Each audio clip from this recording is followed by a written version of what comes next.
কি বন্ধুরা ভাবছো তো আমরা কোথায় যাচ্ছি? তো আমরা যাচ্ছি একটু বেরু বেরু করতে। আজকে সানডে, তো ভাবলাম বাড়িতে বসে কি করব, তো একটু বেরু বেরু করে আসি।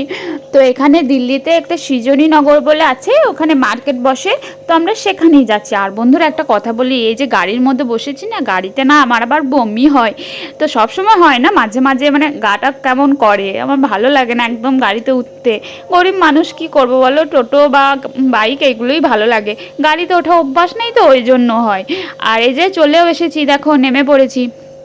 আস্তে আস্তে না অলির আবার পট্টি পেয়ে গেছিলো, কি করব কোনো রকমে ওকে বুঝিয়ে টুঝিয়ে নিয়ে এলাম। তারপরে যখন নামালাম তখন বলছে আর করব না।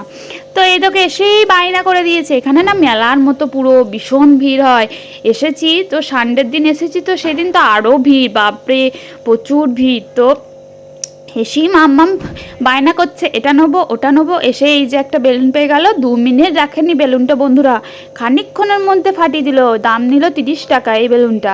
তো খানিকক্ষণের মধ্যে ব্যাস। আর এই যে আমিও এখানে চলে এসেছি, যেখানেই ওজন মানে ওজন মাপে সেখানে গিয়ে আমি দাঁড়াই। আমি আবার নিজের ওজনটাকে চেক করে নিই। কি ভাবছো বেশি না? বেশি না, আমি বাড়াতে চাই। তোমরা তো সবাই কমাতে যাও বন্ধু, আমি না বাড়াতে চাই। আমি দেখি যে আমার ওজনে এক এক কেজিও বেড়েছে কি না। তো দেখলাম ঠিক আছে, ওই কত বলবো কি বলবো তোমাদেরকে, আর লজ্জার কথা আর বললাম না। তোমরাই কমেন্ট করে বলবে কত হতে পারে আমার ওয়েট। তো কি করবে, প্রচুর ভিড়। ভাবলাম যে তোমাদেরকে পুরো মার্কেটটা ঘুরে দেখাবো, তো সেটা আর সম্ভব হলো না।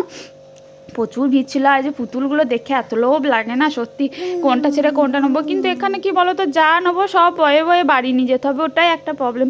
ওই জন্য আর কিছু কেনা হয় না এখানে, খুব কমের ভাগ কেনা হয় না বলতে গেলে কিনে ফেলি অনেক কিছুই, তাও সেরকম আর কেনা হয় না। তো দেখো পুরো মানে যে দোকানে যাচ্ছি সে দোকানেই ভিড়, কোথায় ঢুকবো, শুধু লোক দেখতে পাচ্ছি। বেশিরভাগ জিনিসের থেকে লোক দেখতে পাচ্ছি, লোকের মাথাগুলো। তো কি করব, লাস্টে তো ব্যাগে ফোন ভরে নিলাম ভয়ে, যে হারিয়ে যাবে সেই ভয়ে। সত্যি হারিয়েও যায়, প্রচুর ভিড় থাকে। আর বর তো পিছনে লেগেছে, হারিয়ে যাবে হারিয়ে যাবে, ব্যাগ ভরো, ভিডিও করতে হবে না, তখন হারিয়ে যাবে তখন বুঝবে, হ্যান ত্যান করে বলেন ঠিক আছে চলো ব্যাগেই ভরে নিই। আর সত্যি প্রচুর ভিড় থাকে। এই যে এই ড্রেসটা নিয়েছি সোয়েটার টাইপের একটু। আর এই যে এইগুলো কেনা হয়েছে মামামের জন্য, আমার জন্য, ওর জন্য, সবার জন্য কিনেছি। আর একটা ব্যাগ নিয়েছি যে সাজুগুজু ভরবে, অলির জন্য একটা, অলির সাজুগুজুর একটা ভরে, এটা আমার। আর অলির জন্য একটা নিয়েছি, দুটো। তো এই যে এই কটাই কেনা হয়েছে। আজকের মতো মিনি ব্লগটা এইটুকুই, দেখা হচ্ছে নেক্সট ভিডিওতে।